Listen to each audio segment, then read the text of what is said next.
I think that the forms of our cities will change quite radically in the next couple of decades. I just love the possibilities of a blank sheet of paper. What could happen? I still feel we are not asking enough about our responsibility to the environment.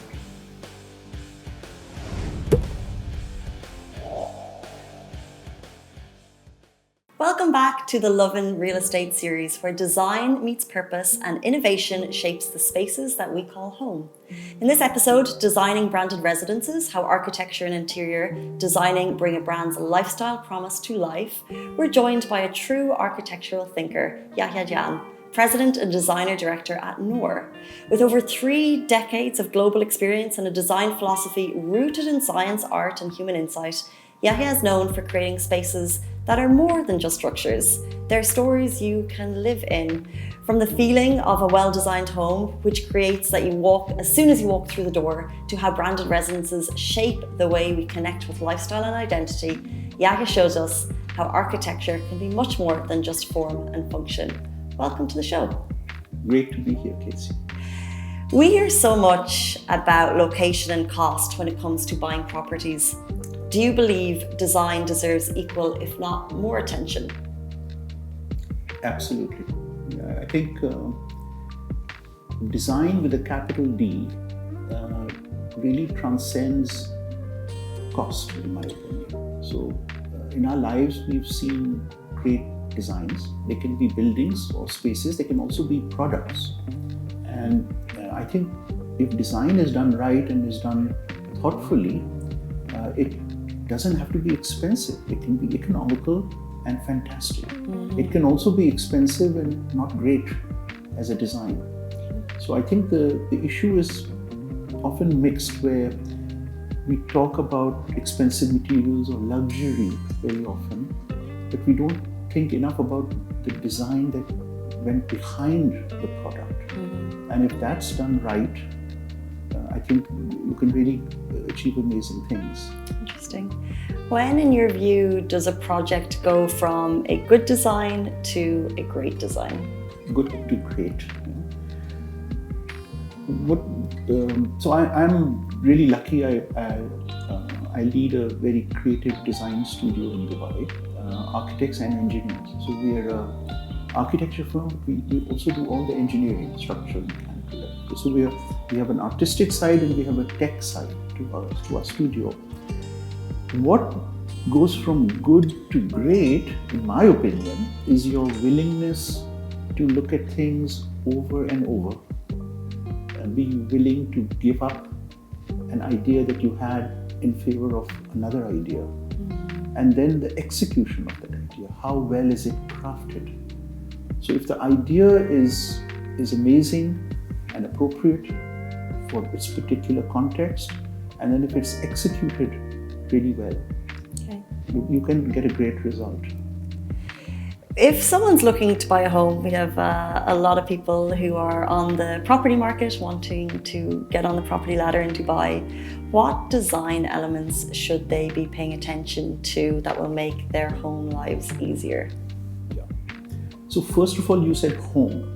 So home designs of homes are very different to designing, say, a hotel or an office building. Mm-hmm. A home is ultimately a personal space. But we know that human beings have certain kind of DNA-related preferences. And of course, there are also cultural nuances to what people prefer or don't prefer, especially in a place like the UAE, which is so multicultural. But yet, there are certain things that we as a species really feel makes a home for us. Mm-hmm. So what are those? I would say use of natural materials, bringing daylight into the space, creating spaces that have ceilings that are aspirational and you feel good in the space, bringing aspects of nature into the design. So these are just some of the things, if they're done right and they're done thoughtfully, can be the basis of a great home. Makes sense, things to look out for. In this fast-changing world and the fast-paced lifestyle that we live in Dubai, so many trends come and go. So I'm wondering, what have you seen in trends that have come and gone, and how would you design a home space so that it feels timeless? Yeah, so timeless is an interesting question. So we do live in changing times. Let's also admit that. And technology and how we interact with technology is actually changing how we design spaces. And I truly believe that while trends come and go, and of course we are always grabbing onto fresh ideas, I think that's great. But I don't think we should lose our basic approach that we truly believe should be a common denominator, even as it's overlapping with new ideas. And my emphasis tends to be more on that. Okay. What are the things that are timeless versus trendy? And I think if the timeless is done right and thoughtfully, then you can always layer on it, the current fabrics that people like. But what about the space? That I think should be done right for that particular context. So could you potentially pinpoint any trends that you've seen that you'd rather not see in home design? I think, and this could be a little bit controversial, but let me get it out there. I think there is an overemphasis on the word luxury. We see it over and over in every launch. And ultra luxury, don't forget. And ultra luxury and hyper luxury. Right. But what does it mean? What does luxury really mean? And if it actually obviously depends a lot on your audience and your clientele. But for me personally, luxury is having the time and space to live my life more on my terms rather than on someone else's terms, right? It doesn't mean a marble counter, right? And so I think you have to be a little bit thoughtful. We have to be a bit thoughtful about not stumbling over each other, trying to outdo each other with the word luxury. I would say, can't we design in a way that's really thoughtful, appropriate, gives people the kind of environment that they want, and yet it's flexible. It gives them the flexibility to then fill the space in a personal way. It could be very idiosyncratic. People will put up their own artwork, pick their own furniture, fabrics, and I think that's exciting. So in a way, luxury should also be a framework for flexibility. It should allow people to transform the spaces rather than being overly prescriptive. As during the introduction, we mentioned your career spans over 3 decades. We'd love to know for you personally, what projects are you most drawn to and why? I enjoy vertical projects a lot. And by vertical, it usually means towers, and it also means density. I think the challenge of designing in an urban context for density is really exciting. And the challenge is how to do it well, so that we can mitigate the density with landscape and fresh air and sunlight and public spaces and private spaces for social interaction. So I get to do that. I get a chance to design all over the region. And often our projects are towers, but we embed into our towers aspects of landscape design and gardens and atria and terraces. And I really enjoy that. We mentioned before the show, the project you're currently working on is the Lovin Dubai Marina, which will be the tallest hotel in the world once finished. Could you describe some of the design challenges that you're faced when working on a project of that magnitude? The first thing I would say about design is you need to be incredibly patient, because it just takes such a long time to go from an idea to reality. And reality means the door opens and people occupy the building. Could be 6 years, 8 years, 10 years, right? And so that patience and follow through and your dedication to not just the hand sketch or the rendering, but your dedication to the actual building is, I think, super important. And that's not just true for CL, it's true for all the work I do. Mm-hmm. Now, CL was very challenging, actually. And as I look at my career, I would say it's probably one of the most challenging projects I worked on. And I guess, like Nelson Mandela says, it always looks impossible until it's done. Mm. And CL looked impossible. There were aspects of how do we solve parking and access, how do we solve the hotel's housekeeping functionality and the movement of people in elevators on an 82-story tower. How do we deal with a property that's quite constrained? And how do we achieve 1,000 rooms in a hotel? How do we shape the building for wind? Because super tall buildings, their shaping is influenced by the environment, which is the wind. The wind has a huge impact on structural design. How do we wrap the building in glass, but the building shape is unique, so the glass panels have to be designed for it.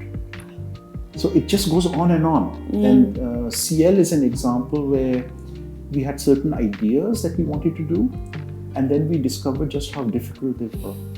And then as we went along, we solved them as we went.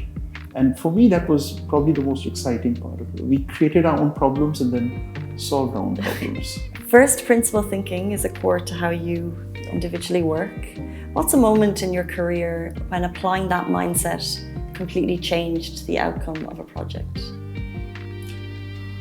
So, first principle thinking is something I really do talk about even in our studio with the young designers, the importance of it. And one way to think about first principle thinking is that we look at opportunities and we don't solve them by analogy, but we solve it by analysis. Mm-hmm. So you don't say, I can solve this because it was done this way in the past, and that's good, we have that. But what if we rethink it and ask what we call the dumb questions, right? So we ask a lot of dumb questions and we think about things from first principles. And the W in Abu Dhabi, CL and other projects that we worked on, we generally start from a blank sheet of paper. And a blank sheet of paper is a pretty daunting thing. I love it. Yeah. I just love the possibilities of a blank sheet of paper. What could happen? And I sketch by hand a lot, so I carry a notebook with me and I'm always sketching. I sketch every day. And the translation of your first principle thinking and having the courage to put it on paper, and often when you put it on paper, it can look very primitive. So the courage part comes in where you're willing to do that. You're willing to put stuff down on paper, knowing that it may not be as good as you can, and then working your way through it. So I think it's very important to do that. And I emphasize creativity in everything, but you can be a writer, you can be very creative, you can be a designer like we are. I think the challenges and opportunities for human creativity are infinite. The risk is that we can get very close-minded, and that's something I think we all need to question. Are we willing to go to first principle thinking? Are we willing to question the norm? Often I talk about the importance of convention, which is tradition, but also the importance of invention, where you rethink things from first principles. And it's an exciting way to live your life, if nothing else. Right. For young designers, can they be taught creativity? Can they be taught to rethink if they come in with a potential closed mindset from the education that they've had so far? Can they learn a creative mindset? Absolutely, they can. And in our studio, a lot of our designers are young, and some of them have just graduated, some are 5 years into their careers. I personally feel that if you find the minds young, there's a greater possibility to try different things with people when they are more open to change. And as we get older, I mean, I'm 62, we get set in our ways. So I think this idea of this interaction, cross-generational interaction, where actually the challenges flow both directions, by the way. Yeah. So a young designer can challenge my thinking on something, and I'll say, "Wow, I didn't think of it that way." Right. So the way we do it in our studio in Dubai, our studio is designed like a university campus, a bit like your studio here. Fantastic. Okay. So we can write on the walls and wipe it off, pin-ups. So we do a lot of workshops and pin-ups where people come together, not Teams calls. These are physical meetings, collaborative, we're sketching on walls and drawing on paper. And that is really exciting. It's amazing. I often feel you go into a design workshop, let's say 3 people, and when you come out, say half an hour later, what's on the wall could be totally different to what you thought it would be when you entered the meeting. Right? So that's the exciting part, right. The open-endedness of things. It's so important to keep creativity at the core, and it's so exciting to hear that that's how the workplace at NORR is operating. In your view, what is one question architects aren't asking enough of today? I still feel we are not asking enough about our responsibility to the environment. And the word is sustainability, and I'm not sure what that means. Probably figure it out eventually. But to design responsibly for the environment, I think it's really critical. And it's not easy. It's not easy to do. Because we talk about green buildings and green, but a lot of it is greenwashing. I think we really need to, again, use first principle thinking in our designs and ask ourselves, is what we're doing, is it good enough? So I don't believe we're doing enough of that yet. Budget will always come into play. Budget is always an issue, always. I haven't seen a project yet where there wasn't a budget constraint. I think that's where creativity comes in. And we often trade. We say, we can save money here, can we spend a bit there? So I think a lot of design has to also do with the trade-off of priorities. If that's done collaboratively, the owner, the developer, owner, the designers, you can find really amazing solutions. And it can be used as part of the sales pitch for the project, because a lot of users care about that, right? 100%. Yeah. Looking ahead, what do you believe will be the most radical shift in urban design in the next 2 decades? I mean, obviously, automation and AI, I think that the forms of our cities will change quite radically in the next couple of decades. And we should not be surprised, because our cities are totally different today than they were 100 years ago. What an inspiring conversation. Yahya, thank you for reminding us that design, when approached with thoughtfulness and vision, isn't just about aesthetics. It's about how we live, what we value, and how a space can quietly enhance our daily experience. This episode, Designing Branded Residences, How Architecture and Interior Design Bring a Brand's Lifestyle Promise to Life, shows us that the future of real estate lies in spaces that reflect who we are, not just where we are. That's it for this episode of the Lovin Real Estate Series. Join us next time as we continue to explore the thinkers, ideas, and innovations shaping the UAE's most exciting developments. See you in the next one.